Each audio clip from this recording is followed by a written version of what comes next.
It's important to clarify first that Antifa is not a specific organization. It's the kind of mode of radical politics in opposition to fascism and the far right. Antifa, of course, is short for anti-fascist or anti-fascism.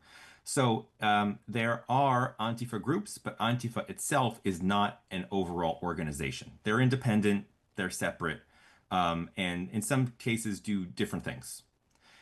Moreover, insofar as we think of terrorism as being about like Al Qaeda blowing up buildings and killing people, the greatest form of violence that self-described Antifa in the US have engaged in is basically fistfights. So to me, it seems like a rather transparent effort by Trump and his allies to demonize the left writ large under the rubric of a term that has generated a kind of negative publicity in the mainstream eye.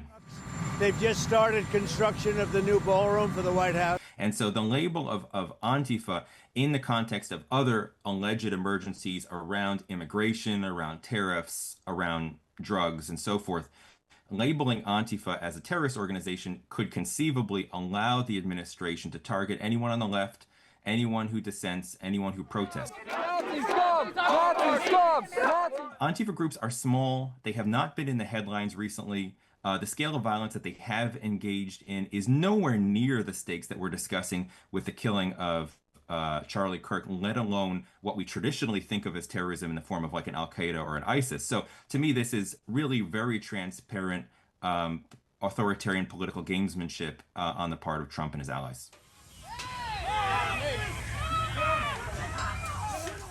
Any kind of manifestation of left-wing politics that's farther to the left than the Democratic Party and pin it on the Democrats as a way to discredit them.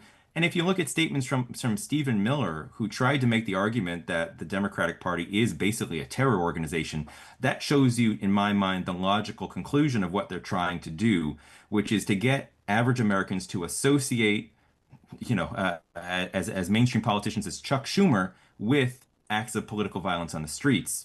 And we saw that with the killing of Charlie Kirk, before anyone even knew who had done it, Trump was arguing that this is the work of the left, which is an irresponsible and dangerous comment, but shows the real strategy of what Trump and his allies are going for, which is to associate the Democratic Party with quote unquote terrorism or extremism.